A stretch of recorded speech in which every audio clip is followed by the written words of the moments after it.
নমস্কাৰ সকলোকে নলেজ আছামৰ অন্যতা ভিডিঅ'লৈ আপোনালোক সকলোকে স্বাগতম জনাইছোঁ।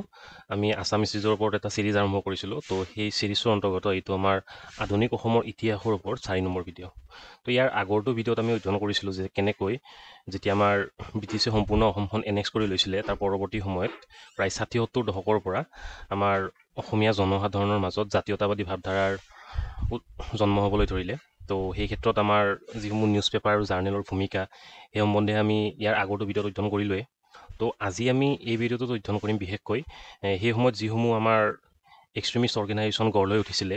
তো সেই অৰ্গেনাইজেশ্যনসমূহৰ যিটো স্বাধীনতাৰ প্ৰতি দৌৰ, সেই দৌৰত কেনেকুৱা ধৰণৰ অৱদান আছিলে বা ভূমিকা আছিলে।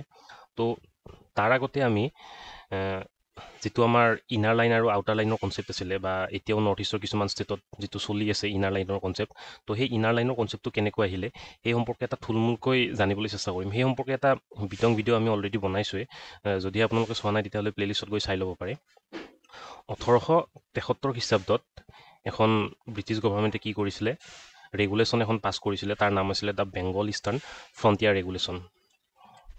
সাধাৰণতে এই ৰেগুলেশ্যনখন সেই সময়ৰ কামৰূপ, দৰং, নগাঁওকে আদি কৰি ইত্যাদি যিসমূহ ঠাই আপোনালোকে স্ক্ৰীণত দেখিবলৈ পাইছে সেই ঠাইসমূহৰ কাৰণে এপ্লিকেবল আছিলে। সাধাৰণতে ইয়াৰ কনচেপ্টটো এইটোৱেই আছিলে যে কি কৰা হয়, যিসমূহ পাৰ্টিকুলাৰ এৰিয়াত ট্ৰাইবেল জনসাধাৰণে বসবাস কৰে আৰু তাৰ ইকনমিক পটেঞ্চিয়েল ভালেখিনি পৰিমাণৰ আছে, তো সেই ঠাইসমূহ ব্ৰিটিছে কি কৰিছিলে, আইচলেট কৰিবৰ কাৰণে এই ইনাৰ লাইনৰ ব্যৱস্থাটো বা প্ৰভিজনটো আনিছিলে, যাতে তাৰ যি ইকনমিক পটেঞ্চিয়েল সেই পটেঞ্চিয়েলসমূহ ব্ৰিটিছে তেওঁলোকৰ সুবিধাৰ্থে বা তেওঁলোকৰ লাভ হোৱাকৈ কমপ্লিটলি এক্সট্ৰেক্ট কৰিব পাৰে। তো এই প্ৰভিজনখিনি এবাৰ কৈ দিছোঁ তথাপিতো আপোনালোকক। তো ই কি কৰিছিলে, এডাল ৰেষ্ট্ৰিকশ্যন লাইন টানি দিছিলে, যিডাল ক্ৰছ কৰি ব্ৰিটিছৰ অনুমতি অবিহনে কোনো জনসাধাৰণে সেই ইনাৰ লাইন এৰিয়াৰ ভিতৰত থকা এৰিয়াত প্ৰৱেশ কৰিব নোৱাৰিব। তদুপৰি যদিহে এই ৰেষ্ট্ৰিকশ্যন লাইনডাল কোনোৱে ক্ৰছ কৰে তেতিয়াহ'লে কি হয়, তেওঁলোকে পানিছমেণ্ট বা শাস্তিৰ সন্মুখীন হ'ব লাগিব। আৰু এই লাইনডাল ক্ৰছ কৰাৰ আগতে তেওঁলোকে কি কৰিব লাগিব, কোনো জনসাধাৰণে ব্ৰিটিছৰ পাৰ্মিশ্যন লৈ ল'ব লাগিব। তাৰপিছতে তেওঁলোকে কি কৰিব পাৰিব, তাত ইনাৰ লাইন এৰিয়াৰ ভিতৰত প্ৰৱেশ কৰিব পাৰিব। তদুপৰি সেই যিখিনি ইনাৰ লাইন এৰিয়াৰ ভিতৰত যিসমূহ ইকনমিক পটেঞ্চিয়েল আছে, উদাহৰণস্বৰূপে উদেই হওক, আইভৰি হওক বা ৰাবাৰেই হওক, এই কোনো ধৰণৰ বস্তু ব্ৰিটিছৰ অনুজ্ঞাপত্ৰ অবিহনে কি কৰিব, কোনেও এক্সট্ৰেক্ট কৰিব নোৱাৰিব। তদুপৰি সেই অঞ্চলসমূহত হাতী ধৰাটো নিষেধ আছিলে। হাতী ধৰাৰ কাৰণেও কি কৰিব লাগিব, ব্ৰিটিছৰ পৰা লাইচেঞ্চ এখন ল'ব লাগিব। তো আপোনালোকে দেখিবলৈ পাইছিলে যে কেনেকৈ আমাৰ নিজৰ থলুৱা জেগাত আমাক নিজকেই কি কৰিছিলে, আমাৰ এই ইকনমিক পটেঞ্চিয়েলসমূহৰ লাভ লোৱাৰ পৰা বঞ্চিত কৰি ৰাখিছিলে ব্ৰিটিছে।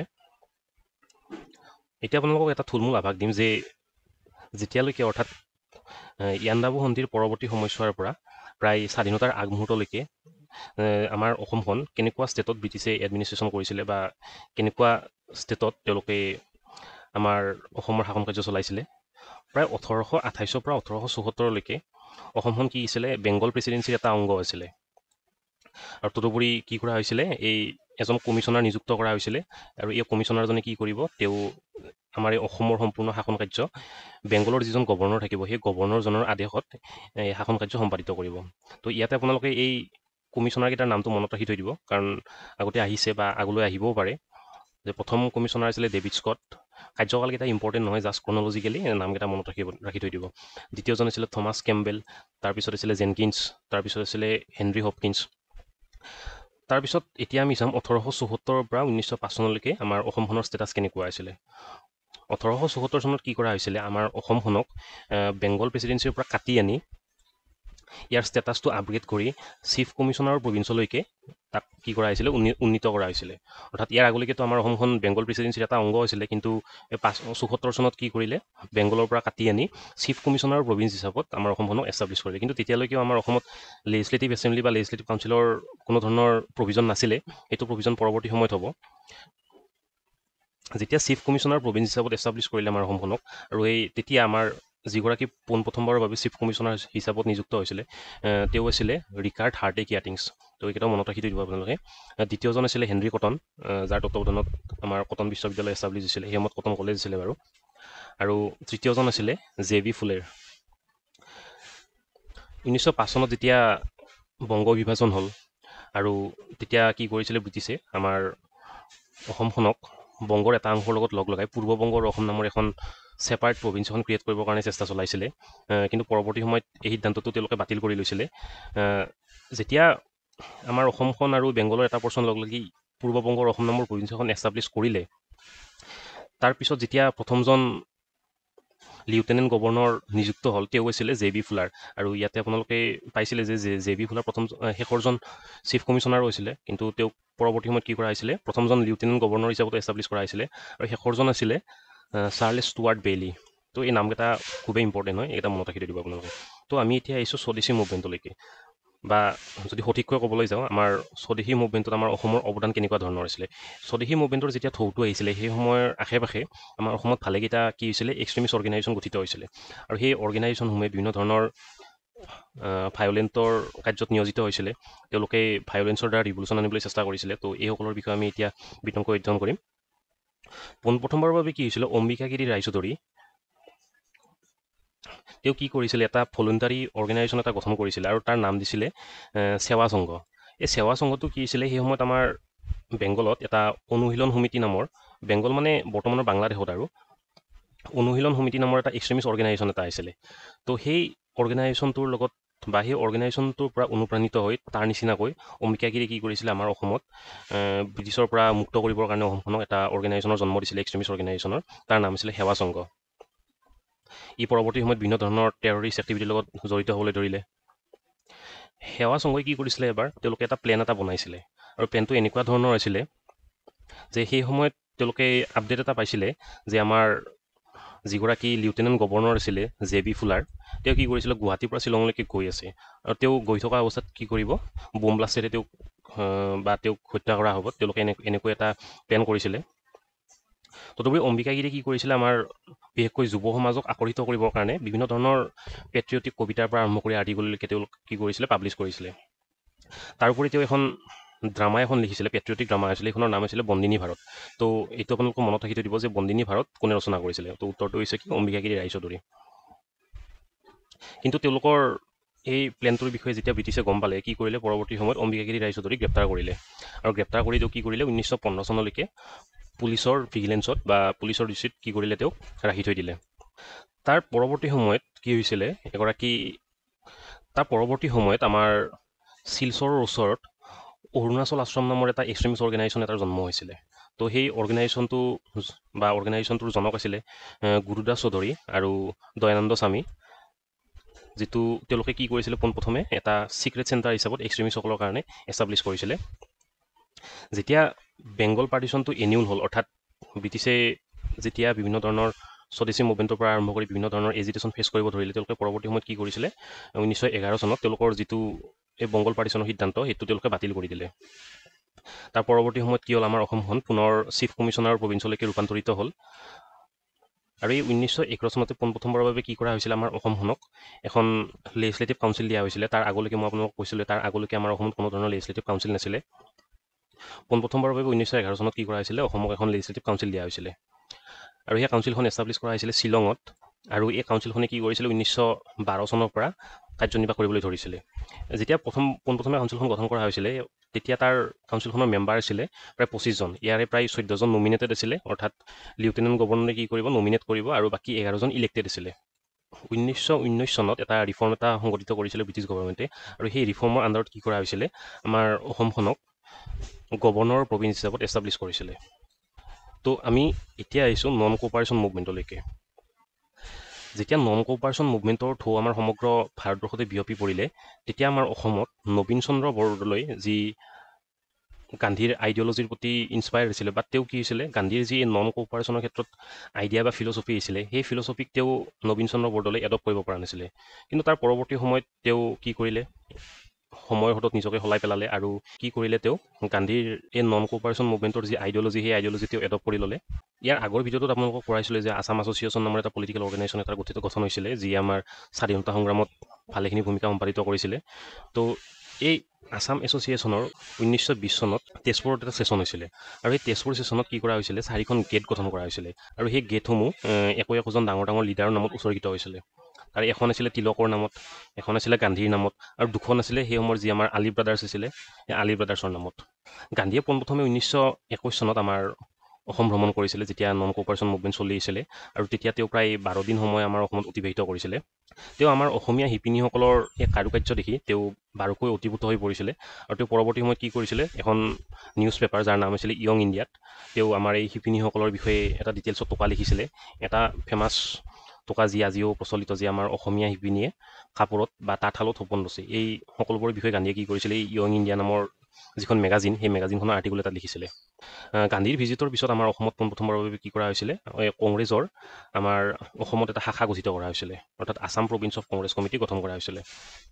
এইখন গঠনৰ ষ্টৰিটো এনেকুৱা ধৰণৰ যে 1921 চনৰ 5 জুনত এখন মিটিং এখন সংগঠিত হৈছিলে আৰু মিটিংখন হৈছিলে এই সময়ত আমাৰ যি কৰ্মবীৰ নবীন চন্দ্ৰ বৰদলৈৰ বাসগৃহ, তেওঁৰ বাসগৃহত। আৰু এই বাসগৃহতে তেওঁলোকে কি কৰিছিলে, ডিচাইড কৰিছিলে যে তেওঁলোকে কি কৰিব, আমাৰ যিটো ইণ্ডিয়ান নেশ্যনেল কংগ্ৰেছ, এই ইণ্ডিয়ান নেশ্যনেল কংগ্ৰেছৰ আমাৰ আছাম ব্ৰাঞ্চ এটা খুলিব। আৰু সেই মিটিংখন প্ৰিচাইড কৰিছিলে কৃষ্ণকান্ত ভট্টাচাৰ্য, যি আছাম বিলাসিনীৰ সম্পাদক আছিলে। এইটো আপোনালোকে মনত ৰাখি দিব। এই সময়ত APCCয়ে প্ৰায় সমগ্ৰ ব্ৰহ্মপুত্ৰ উপত্যকা জুৰি 6খন ডিষ্ট্ৰিক্ট কাভাৰ কৰি লৈছিলে।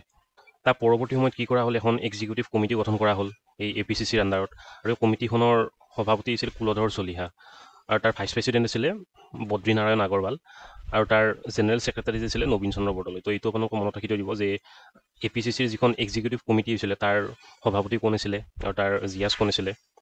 পৰৱৰ্তী সময়ত তৰুণৰাম ফুকনে এই প্ৰেচিডেঞ্চিপৰ চাৰ্জটো লৈ লৈছিলে কুলধৰ চলিহাৰ হাতৰ পৰা। আৰু সেই সময়ত আমাৰ অসমত এটা ট্ৰেজেডি এটা হৈছিলে, যাক নাম দিয়া হৈছিলে চাৰগোলা ট্ৰেজেডি বুলি। তো তাৰ কাহিনীটো এনেকুৱা ধৰণৰ যে 1921 চনত প্ৰায় 13খন চাহ বাগিচাৰ কৰ্মচাৰীসকলে কি কৰিছিলে, তেওঁলোকৰ যি দৰমহা, সেই দৰমহা বৃদ্ধিৰ কাৰণে তেওঁলোকে ডিমাণ্ড কৰি আহিছিলে। আৰু এই চাহ বাগিচাকেইখন সাধাৰণতে চাৰগোলা, যিটো আমাৰ কৰিমগঞ্জৰ লংগাই ভেলীত অৱস্থিত, সেই অঞ্চলৰ আছিলে। প্ৰায় 9,000 চাহ নিবনুৱাই কি কৰিছিলে, সোণপুৰ ৰেলৱেত তেওঁলোকে কি হৈছিলে, এছেম্বল হৈছিলে, অৰ্থাৎ লগ লাগিছিলে। আৰু তেওঁলোকে ডিচাইড কৰিছিলে বা তেওঁলোকৰ ইণ্টেনশ্যন আছিলে কি, এই যে চাহ বাগিচা এৰি তেওঁলোকে কি কৰিব, পলাই যাব বা গুচি যাব।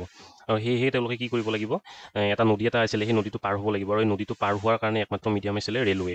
তো তেওঁলোকে কি কৰিছিলে, এই সোণপুৰ ৰেলৱেত তেওঁলোকে গোট খাইছিলে তেওঁলোকৰ নিজ কাম এৰি গুচি যাবৰ কাৰণে। যেতিয়া 21 তাৰিখে যেতিয়া ডিষ্ট্ৰিক্ট অথৰিটি এই বিষয়ে গম পালে, তো তেওঁলোকে তাৰ পৰৱৰ্তী সময়ত কি কৰিলে, আৰ্মসৈনিক লৈ আহি সেই ৰেলৱেৰ যিটো ষ্টেচন আছিলে, সেই ষ্টেচনত তেওঁলোকক বাধা দিবলৈ ধৰিলে। আৰু এই বাধা দিয়াতে এটা তেওঁলোকৰ মাজত কনফ্ৰণ্টেশ্যন এটা সংঘটিত হৈছিলে, আৰু তাৰ পৰিণতি স্বৰূপে বহুকেইজন চাহ নিবনুৱাই বা শ্ৰমিকে কি কৰিছিলে, তেওঁলোকৰ জীৱন হেৰুৱাব লগা হৈছিলে। যেতিয়া নন কোপাৰেশ্যন মুভমেণ্ট চলি আছিলে, তাৰ পৰৱৰ্তী সময়ত যেতিয়া চৌৰি চৌৰাৰ ঘটনাটো সংঘটিত হ'ল, এই ঘটনাটোৱে মহাত্মা গান্ধীক বাৰুকৈ নিৰাশ কৰিলে, আৰু তেওঁ কি কৰিলে, এই নন কোপাৰেশ্যন মুভমেণ্টটো স্থগিত কৰিবৰ কাৰণে তেওঁ আহ্বান জনালে। সেই সময়ত কি হৈছিল, কংগ্ৰেছ দুটা ভাগত বিভক্ত হৈ গ'ল, এটা হৈছে স্বৰাজিষ্ট আৰু এটা হৈছে নৌ চেঞ্জাৰ। তো এই সকলোবোৰ বিষয়ে আপোনালোকক আমাৰ যিটো ইণ্ডিয়ান হিষ্ট্ৰী ছিৰিজ, তাত আমি ডিটেইলকৈ আপোনালোকক পঢ়াম। তো এতিয়া আমি থুলমূলকৈ ইয়াতে জানি লৈছোঁ, আমাৰ অসমত এই স্বৰাজিষ্টৰ এটা ব্ৰাঞ্চ এষ্টাব্লিছ হৈছিলে, আৰু এইটো হৈছিল 1923 খ্ৰীষ্টাব্দত। আৰু ইয়াৰ নায়ক বা নেতা আছিল তৰুণৰাম ফুকন, আৰু তেওঁ ইয়াৰ সভাপতিৰ পদও তেওঁ অধিষ্ঠিত কৰিছিলে। ৰোহিণী কুমাৰ চৌধুৰী ছেক্ৰেটাৰী আছিলে, আৰু গুণভিৰাম বৰদলৈ কি আছিলে, ইয়াৰ এছিষ্টেণ্ট ছেক্ৰেটাৰী আছিলে। তাৰ পৰৱৰ্তী সময়ত তৰুণৰাম ফুকন আমাৰ ভাৰতবৰ্ষৰ যি চেণ্ট্ৰেল লেজিছলেচাৰ বা চেণ্ট্ৰেল লেজিছলেটিভ এছেম্বলি আছে, তালৈকে তেওঁ ইলেক্ট হৈছিলে। তো এইটো আপোনালোকে মনত ৰাখি থৈ দিব যে কোনজন অসমীয়াই পোনপ্ৰথমবাৰৰ বাবে চেণ্ট্ৰেল লেজিছলেটিভ এছেম্বলিলৈকে ইলেক্ট হৈছিলে, সেইজন আছিল তৰুণৰাম ফুকন। তাৰপিছত প্ৰায় 1926 খ্ৰীষ্টাব্দত আমাৰ অসমত পোনপ্ৰথমবাৰৰ বাবে ইণ্ডিয়ান নেশ্যনেল কংগ্ৰেছৰ এখন বাৰ্ষিক অনুষ্ঠান সংঘটিত হৈছিলে, আৰু এইটো কংগ্ৰেছৰ 41st অৰ্থাৎ 41তম ছেশ্যন আছিলে, আৰু ইয়াৰ সংঘটিত হৈছিলে পাণ্ডুত। ইয়াৰ প্ৰেচিডেণ্ট আছিলে শ্ৰীনিবাস আয়েংগাৰ, এইটো আপোনালোকে মনত ৰাখি দিব। আৰু এইটো সময়তে গান্ধীয়ে দ্বিতীয়বাৰৰ বাবে আমাৰ অসম ভ্ৰমণ কৰিছিলে। ইয়াৰ উপৰি গান্ধীৰ উপৰিও মতিলাল নেহৰু, বল্লভভাই পেটেল, ৰাজেন্দ্ৰ প্ৰসাদ, মদন মোহন মালব্য, সৰোজিনী নাইডু ইত্যাদি ডাঙৰ ডাঙৰ নেতা নেত্ৰী কি কৰিছিলে, আমাৰ অসম পৰিভ্ৰমণ কৰিছিলে সেই সময়ত। তৰুণৰাম ফুকনক কি কৰা হৈছিলে, যিখন এই INCৰ আণ্ডাৰত ইণ্ডিয়ান নেশ্যনেল কংগ্ৰেছৰ যি ছেশ্যন হৈছিলে, সেই ছেশ্যনৰ আণ্ডাৰত যিখন ৱেলকামিং কমিটি গঠন কৰা হৈছিলে, এই ৱেলকাম কমিটিখনত তৰুণৰাম ফুকনক কি কৰা হৈছিলে, সভাপতি পদত অধিষ্ঠিত কৰা হৈছিলে, আৰু তাৰ জেনেৰেল ছেক্ৰেটাৰী আছিলে আমাৰ নবীন চন্দ্ৰ বৰদলৈ। তদুপৰি ইয়াতে আন এটা উল্লেখযোগ্য ঘটনা সংঘটিত হৈছিলে যে সেই সময়ত ব্ৰিটিছ চৰকাৰৰ যি অপজিশ্যন পাৰ্টি আছিলে, সেই অপজিশ্যন পাৰ্টিৰ এগৰাকী ডাঙৰ নেতা, তেওঁৰ নাম আছিলে পেট্ৰিক লৰেঞ্চ। তেওঁ কি কৰিছিলে, এই INCৰ ছেশ্যনটো এটেণ্ড কৰিছিলে। এইটো এটা উল্লেখযোগ্য ঘটনা আছিলে, এইটো আপোনালোকে মনত ৰাখি থৈ দিব যে পেট্ৰিক লৰেঞ্চ কেতিয়া আমাৰ অসম পৰিভ্ৰমণ কৰিছিলে, বা কোনজন অপজিশ্যন লিডাৰে কি কৰিছিলে আমাৰ INCৰ ছেশ্যনৰ সময়ত অসম পৰিভ্ৰমণ কৰিছিলে। তাৰ উত্তৰটো হৈছে পেট্ৰিক লৰেঞ্চ। সেই একে সময়তে কি হৈছিলে, আমাৰ অসমত হিন্দু মহাসভাৰ এখন বাৰ্ষিক সন্মিলন অনুষ্ঠিত হৈছিলে, আৰু এইখন গুৱাহাটীতে সংঘটিত হৈছিলে। আৰু এই সন্মিলনখনৰ সভাপতি হৈছিলে মদন মোহন মালব্য। এই অনুষ্ঠানখনৰ যিটো স্বাগতমসূচক বক্তৃতা, সেই বক্তৃতাটো দিছিলে আমাৰ এগৰাকী সত্ৰৰ সত্ৰাধিকাৰ, গড়মূৰ সত্ৰ আছিলে, সেই গড়মূৰ সত্ৰৰ সত্ৰাধিকাৰ পীতাম্বৰদেৱ গোস্বামীয়ে। তাৰ পৰৱৰ্তী সময়ত তৰুণৰাম ফুকনে কি কৰিছিলে, তেওঁৰ এই স্পীচটোক বা ৱেলকাম বক্তৃতাটোক কি কৰিছিলে, ইংৰাজীলৈ অনুবাদ কৰিছিলে। তো আমি এতিয়া আহিছোঁ অসমীয়া সংৰক্ষণী সভালৈকে। এই অসমীয়া সংৰক্ষণী সভা জন্ম দিছিলে অম্বিকাগিৰি ৰায়চৌধুৰীয়ে। তেওঁ আমাৰ অসমৰ ওপৰত যি বঙালী মুছলমানৰ প্ৰৱৰ্জন হৈছিলে, তেওঁ তাৰ প্ৰতি বাৰুকৈ উৎকণ্ঠিত হৈ উঠিছিলে। তেওঁ অনুভৱ কৰিব পাৰিছিলে যে আমাৰ যি স্বকীয় সংস্কৃতি আছে, সেই সংস্কৃতিৰ ওপৰত লাহে লাহে বহিৰাগত সংস্কৃতি জাপি দিবলৈ ধৰা হৈছে। তো এই সকলোবোৰ ফেক্টৰ কনচিডাৰ কৰি তেওঁ কি কৰিছিলে, জনসাধাৰণৰ মাজত এটা জাগৰণ সৃষ্টি কৰিবৰ কাৰণে অসমীয়া সংৰক্ষণী সভা নামৰ এটা অনুষ্ঠানৰ জন্ম দিছিলে। তেওঁৰ এই যিটো অনুষ্ঠান আছিলে, এই অনুষ্ঠানটোৰ মেইন ডিমাণ্ড আছিলে আমাৰ অসমৰ যি থলুৱা কৃষ্টি সংস্কৃতি, সেই কৃষ্টি সংস্কৃতিটো প্ৰিজাৰ্ভ কৰি ৰখাটো। তাৰ কাৰণে তেওঁ কি কৰিছিলে, এটা ডুৱেল চিটিজেনশ্বিপৰ প্ৰস্তাৱ এটা গভৰ্ণমেণ্টৰ আগত দাঙি ধৰিছিল। ডুৱেল চিটিজেনশ্বিপ মানে কেনেকুৱা ধৰণৰ, এটাতো আমাৰ সমগ্ৰ ভাৰতবৰ্ষৰ বা ব্ৰিটিছৰ যিখিনি টেৰিটৰী আছিলে, সেই টেৰিটৰীৰ নাগৰিকত্ব, আৰু দ্বিতীয়তে আমাৰ অকল অসমৰ নাগৰিকত্ব। তো তেনেকুৱা ধৰণৰ কনচেপ্ট এটা তেওঁ আগবঢ়াইছিলে ব্ৰিটিছৰ আগত। তাৰ পৰৱৰ্তী সময়ত এই অৰ্গেনাইজেশ্যনটো কি হৈছিলে, অসম জাতীয় মহাসভা নামলৈকে ট্ৰেন্সফাৰ হৈছিলে, বা তেওঁৰ এই অনুষ্ঠানটোৰ নামটো চেঞ্জ কৰি কি কৰা হৈছিলে, অসম জাতীয় মহাসভা নামেৰে নামকৃত কৰা হৈছিলে। তো আজিলৈ ইমানখিনি আছিলে। এতিয়া আপোনালোকলৈ এটা কুৱেশ্যন দিব বিচাৰিছোঁ যে APCCৰ প্ৰথম প্ৰেচিডেণ্ট কোন আছিলে? অপশ্যনকেইটা আহিছে কুলধৰ চলিহা, নবীন চন্দ্ৰ বৰদলৈ, বিষ্ণুৰাম মেধি, তৰুণৰাম ফুকন। তো যদিহে আপোনালোকে এনচাৰটো জানে তেতিয়াহ'লে আমাক কমেণ্ট বক্সৰ দ্বাৰা জনাব পাৰে। তো আজিলৈ ইমানখিনি আছিলে। নেক্সট আমি পৰৱৰ্তী ভিডিঅ'ত আকৌ লগ পাম। ধন্যবাদ।